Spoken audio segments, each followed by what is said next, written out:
Hello friends, welcome back to my channel. दोस्तों, फरवरी के बाद मार्च का महीना आ चुका है और आज हम बात करेंगे विजया एकादशी व्रत की। तो मार्च के महीने की मतलब फाल्गुन मास की पहली एकादशी जो है विजया एकादशी, आज हम इसके पारण की महत्व की बात करेंगे, कथा सुनेंगे, साथ ही क्या करना चाहिए क्या नहीं, सारी संपूर्ण जानकारी आपको विस्तार से बताऊंगी। सो फ्रेंड्स, विजया एकादशी का व्रत हर साल फाल्गुन मास के कृष्ण पक्ष की एकादशी तिथि को रखा जाता है। विजया एकादशी फाल्गुन और मार्च का पहला एकादशी का व्रत है।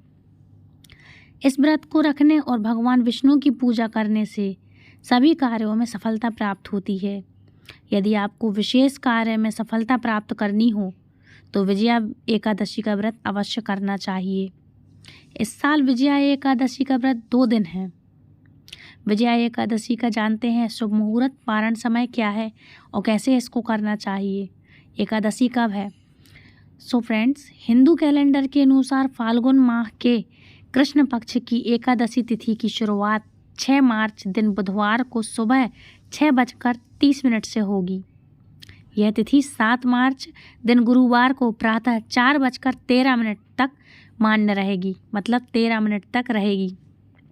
उदया तिथि के आधार पर विजया एकादशी का व्रत 6 मार्च बुधवार को है और यह 7 मार्च गुरुवार को भी है।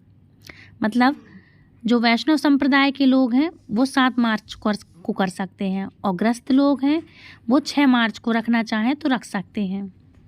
वैष्णव संप्रदाय और साधु सन्यासी विजया एकादशी का व्रत 7 मार्च को रखेंगे।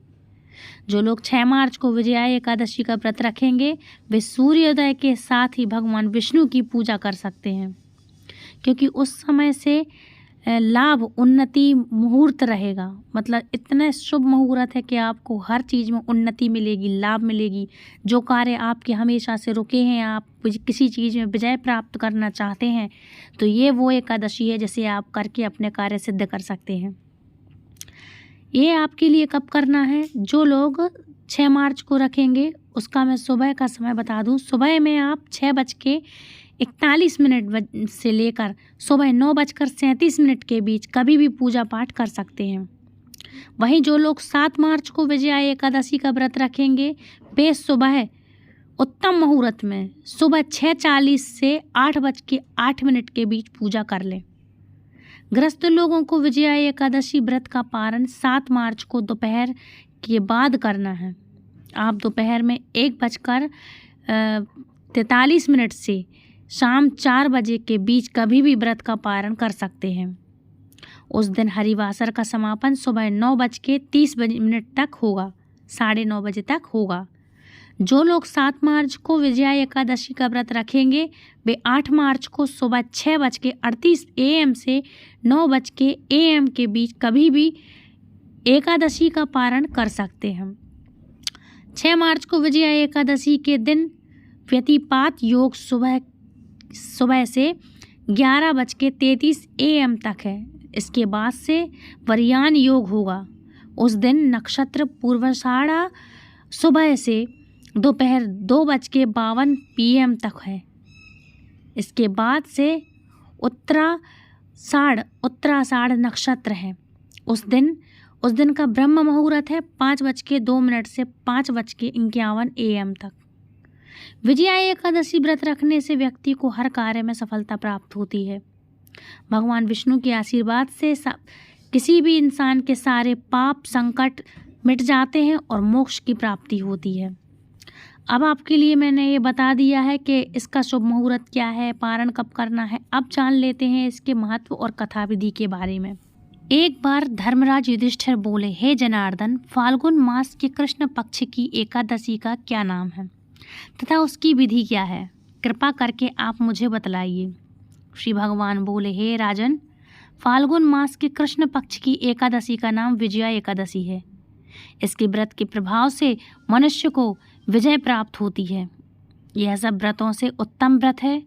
इस विजया एकादशी के महात्म्य के श्रवण व पठन से समस्त पाप नाश हो जाते हैं। एक समय देवर्षि नारद जी ने जगत पिता ब्रह्मा जी से कहा, महाराज, आप मुझसे फाल्गुन मास के कृष्ण पक्ष की एकादशी का विधान कहिए।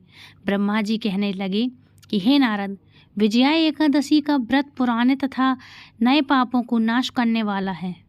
इस विजया एकादशी की विधि मैंने आज तक किसी से भी नहीं कही है।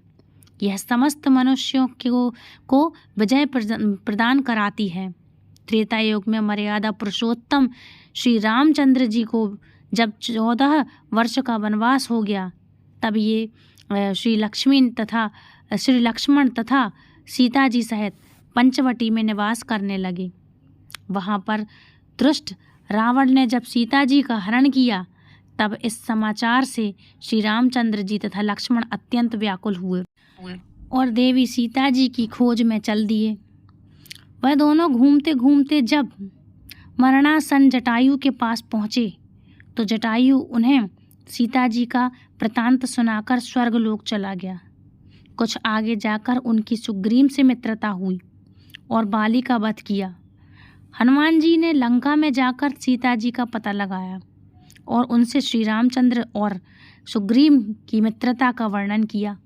वहाँ से लौटकर हनुमान जी ने भगवान राम के पास आकर सब समाचार कहे। श्री रामचंद्र ने वानर सेना सहित सुग्रीव की संपत्ति से लंका को प्रस्थान किया। जब श्री रामचंद्र जी समुद्र के किनारे पहुँचे, तब उन्होंने मगरमच्छ आदि से युक्त उस अगाध समुद्र को देखकर लक्ष्मण जी से कहा कि इस समुद्र को हम किस प्रकार से पार पाएंगे। श्री लक्ष्मण ने कहा, पुराण पुरुषोत्तम, आप आदि पुरुष हैं, सब कुछ जानते हैं। यहाँ से आधा योजन दूर पर कुंवारी द्वीप में बकदालव्य नाम के मुनि रहते हैं। उन्होंने अनेक ब्रह्मा देखे हैं। आप उनके पास जाकर इसका उपाय पूछिए। लक्ष्मण जी के इस प्रकार के वचन सुनकर श्री रामचंद्र जी बकदालव्य ऋषि के पास गए और उनको प्रणाम करके बैठे। मुनि ने भी उनको मनुष्य रूप धारण किए हुए पुराण पुरुषोत्तम समझकर उनसे पूछा कि हे राम, आपका आना कैसे हुआ। रामचंद्र जी कहने लगे कि हे ऋषि, मैं अपनी सेना सहित यहाँ आया हूँ और राक्षसों को जीतने के लिए लंका जा रहा हूँ। आप कृपा करके समुद्र पार करने का कोई उपाय बतलाइए। मैं इसी कारण से आपके पास आया हूँ। बकदालव्य ऋषि बोले कि हे राम, फाल्गुन मास के कृष्ण पक्ष की एकादशी का उत्तम व्रत करने से निश्चय ही आपकी विजय होगी। साथ ही आप समुद्र भी अवश्य पार कर लेंगे। इस व्रत की विधि यह है कि दशमी के दिन स्वर्ण, चांदी, तावा या मिट्टी का एक घड़ा बनाएं। उस घड़े को जल से भरकर तथा 5 पल्लव रख वेदिका पर स्थापित करें। उस घड़े के नीचे सतनजा और ऊपर जौ रखें। उस पर श्री नारायण भगवान की स्वर्ण की मूर्ति स्थापित करें। एकादशी के दिन स्नान आदि से निवृत्त होकर धूप, दीप, नैवेद्य, नारियल आदि से भगवान की पूजा करें। तत्पश्चात घड़े के सामने बैठकर दिन व्यतीत करें और रात्रि को भी उसी प्रकार बैठे रहकर जागरण करें।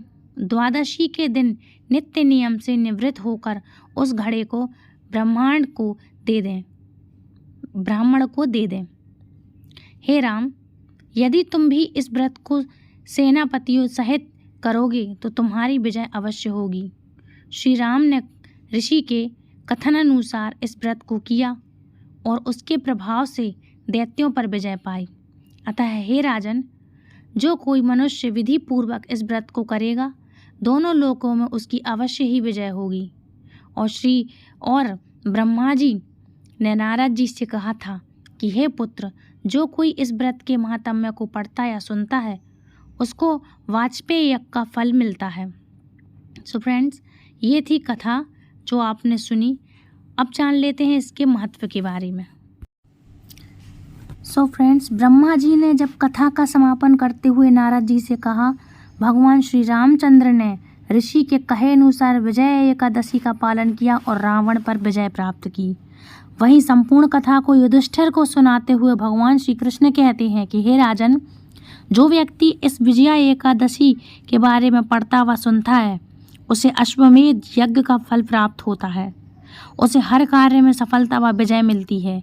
इसलिए इसका यही महत्व है कि हमें यह व्रत करना चाहिए, जिससे आपके रुके हुए कार्य या किसी चीज़ पर आपको विजय प्राप्त करनी है तो आप ये व्रत कर सकते हैं। हिंदू धर्म में विजया एकादशी व्रत का विशेष महत्व है।